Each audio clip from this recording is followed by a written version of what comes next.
1, 2, 3, 4, 5, 6, 7, 8, 9, 10, 11, 12. 12 na karton mga bossing. 12 na karton to mga bossing. Tignan natin kung tatagos nga ba tong airgun na hawak ko dyan sa may 12 na karton na yan. So yun yung karton natin. Malayo yung distansya natin sa karton. Lagyan natin ng bala. So kasi natin, baba lang. 1, 2, 3. So, ayan, pwede na yan mga boss. So, unang tira. 3, 2, 1. Let's go. Bam. Okay, isa pa. Balahan pa natin. Pangalawa. Okay. 3, 2, 1. Let's go. God damn. Isa pa. Balahan natin. Isa pa. 3, 2, 1. Let's go. Check natin mga boss. Okay, ito yung karton. Ayan yung tama mga boss. Ayan yung tama, 3. So, tignan natin. Tumagos sa pangalawa. Tumagos sa pangatlo. Tumagos sa pang-4. Ayan siya. Tumagos din sa pang-5. Pang-6 tumagos din. Pang-7 tumagos din. Pang-8 tumagos din. Sa pang-9 tumagos din. Tumagos din sa pang-10, tumagos din sa pang-11. Dito lang sa ito lang, hindi tinamaan yung pang-12. Pero nabasag yung bote. Ang galing. Paano yun? Saan dumaan? Ito mga boss, takip to ng CPU.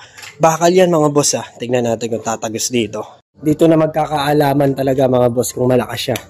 Okay, ito na. 3, 2, 1. Let's go. Oh no! Muntik nang tumagos. Muntik na siyang tumagos. Makapal to mga bossing Ayan siya Muntik nang tumagos. Asan yung pinakabala? Ito yung pinakabala mga bossing. Ayan siya. Nayupi mga boss. Ayan siya. Ganito pala siya pag nayuyupi Muntik lang mabutas. Pero ang lakas mga bossing. Ayan yung tama nyo. Baon na baon Tapos yan siya sa likod. Ganyan siya sa likod. Ang galing. Halos tumagos sa metal Wow. Alam niyo mga boss, kung may pinakatipid or pinakamura pagdating sa mga gas, siguro mas dito ako sa may airsoft gun na gamit ko kanina. Ito kasi yung gas niya mga bossing, 75 pesos lang per karga. Pero pagdating naman sa mga bala mga bossing, mabibili nyo naman to 125 for 100 pieces. Parang pumapatak piso mahigit mga bossing ang isa. Dito naman is medyo mahal mga bossing. Mas mura pa yung mga airsoft type natin dito katulad ng mga double bell, katulad ng MK1. Pero pagdating sa gas talaga, mas nakakatipid mga boss. Pero ngayon mga bossing, ito yung ipapakita ko sa inyo na airsoft gun nung last video. Ngayon natin re-reviewin. Kaya tara na, tignan na natin yan. Let's go! So, eto si M92 natin mga bossing. Ito yung Beretta. Solid tong Beretta na to mga boss. Ibang unit, ibang klaseng Beretta to mga bossing Mas mataba siya ng konti doon sa normal na Beretta na binibenta natin. Yung mga normal Berets mga bossing Kahit yung Beretta na K1170, iba siya doon mga boss. And then eto mga bossing, sobrang solid. Full metal mga boss. Ang kilograms nito is nasa 1.50. Halos 1.5 kilo mga bossing. Yun yung bigat niya. And then sa feature niya mga bossing, meron siyang safety lock banda rito mga boss.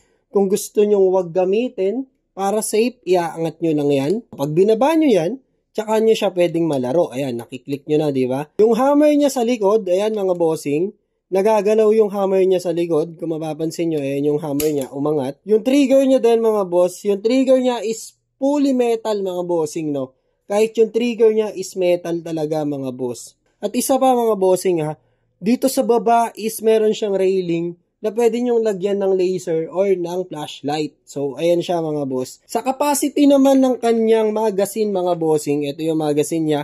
Dito rin to kinakargahan ng gas, yan sa ilalim mga boss. Capacity bullet niya is 25 BBs pwede nyong ilagay dito mga bossing. So, sobrang dami nun. And syempre, may extra loading nozzle na yan, mga boss. Ito yung loading nozzle niya. Di pa ako nagkaroon ng issue sa ganito, mga boss, na nasira yung loading nozzle sa loob. Kung makikita nyo, yung loading nozzle niya sa loob is plastic, mga bossing. Pero matibay yan. Sabi ko nga sa inyo, matibay yan, mga boss. And then, kung tumagal man sa inyo, or mga, sabihin na natin tumagal ng mga 1 taon mahigit, nang hindi pa nasisira yung loading nozzle, at natapat na nasira na, meron kayong pamalit mga bossing na loading nozzle naman na isa. Sa design ng barrel mga bossing, ayan yung design niya, tignan nyo na lang. So sobrang solid talaga. Ganda. Eto naman mga boss yung Glock. Yan, buksan natin yung Glock. Sa Glock mga boss, yan, may kasama siyang loading nozzle ulit and then panundot. Siguro kung araw-araw nyo talagang ginagamit, may tendency kaya talagang sinamahan ng ganito. Pero sa akin, sa experience ko sa gas type ko mga boss, never ko pang kinailangan gumamit ng ganito. Kasi hindi siya nagbabara mga boss. Pag kinasan nyo yan mga boss, makikita nyo dito. Ayan, yan yung barrel niya. Yan yung gold part na yon. And then yung loading nozzle, ganun din. Plastic siya, solid plastic mga bossing. ABS plastic ata ginamit dito. So meron din siyang extra. So sa capacity ng kanyang BBs, katulad lang din nung isa, 25 BBs mga bossing, no? Pwede nating ilagay dito. And then dito rin kinakargahan ng gas. May takip nga lang sa ilalim. Tatanggalin nyo yan pagkakargahan nyo. So ayan mga boss, dito kakargahan yan. So nakikita nyo yung slot na yon, doon kinakargahan ng gas yan. Babalik nyo lang yan pagkatapos yung kargahan. And then kailangan mahaba kuko nyo rito kasi susundutin nyo yung butas na yon. Pero kung di mahaba yung kuko nyo, gamitin nyo lang yan. So ayan, pag ganun. So G18 to mga bossing ha. Adjustable yung hop-up system niya para ma-increase yung accuracy mga bossing. And then pagdating naman sa kanyang, and then yung rear sight niya tsaka front sight niya is polymer na din mga boss. Meron din siyang kasama na railing dito kung gusto niyo lagyan din ng flashlight or ng laser, pwede rin mga bossing. And syempre, huwag niyo kalilimutan yung hard case na kasama niya with foam mga bossing, kaya talagang safe na safe yung pinaka-unit nyo. Kasama na tong case na to mga bossing. Ang ganda. Tsaka ito yung pinakamura sa mga gantong klase ng mga barrel natin, no? Yung double bell. Sa double bell naman mga bossing, kahit China yan, ito na yung pinakamaganda din talaga. At matibay naman talaga mga boss. So sa pinakamura na gusto nyo talaga, ito yung double bell kung gusto nyo magsimula sa airsoft, no? Subukan na natin sa labas yan. Tignan natin. Etong dalawa na to is tag 300 FPS yan mga bossing ha. 300 FPS kaya talaga malakas. At mas may itataas pa yon mga bossing, no. 300 pataas yung FPS niyan. So yun yung target natin. CD yan mga boss. CD case. Case with CD sa loob. So unahin natin tong Taurus, subukan natin. So eto kailangan yung ikasa. Pagkakasa niyan, isang kasa lang mga boss. And then dire-diretso na yun. So 3, 2, 1, let's go. 1, 2, 3, 4, 5, 6, 7, 8, 9, 10. Tignan muna natin yung tama. So, ito yung tama niya sa CD, mga boss. Yung case is nawasak niya, mga boss, pero hindi na tumagos dito sa loob. So, itong CD na to, tignan natin kung kaya niya nga bang basagin. Pero itong, ay, may papel pala. Teka, alisin ko lang yung papel ah. Kapal yung papel kaya pala hindi tumatagos. So tignan natin kung tatagos ngayon.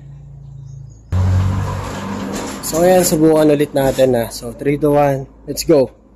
1, 2, 3. Wasak mga bossing. Okay, sige, isa pa. 1, 2, okay. So ayan yung tama mga bossing, no? Tumagos siya dun sa case pero dun sa mismong CD, syempre sobrang kapal na nun kung kasama pa yung CD. Pero yung sa case mga boss, kaya niyang tumagos sa mga plastic, no? So dito sa karton, tignan natin kung tatagos ha. Ayan mga boss. Ayan, tumagos siya sa karton mga boss. So ito namang Glock 18 mga bossing. So 3, 2, 1, let's go. Uy! Automatical! So mga boss, yung feature pala nito, pag nakaangat to, single shot. Yan o, single shot. Pero pag ito nakababa, automatic mga boss. Ayan o, isang pindot lang, dire-diretso labas. Wow! Yun pala maganda ron mga bossing, meron siyang automatic. So automatic siya mga boss pag nakababa. Kahit, ayan o, tingnan nyo.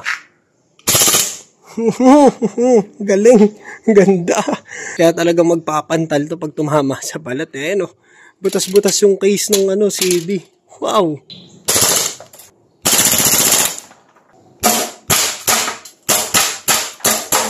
Wow! Ang bigat!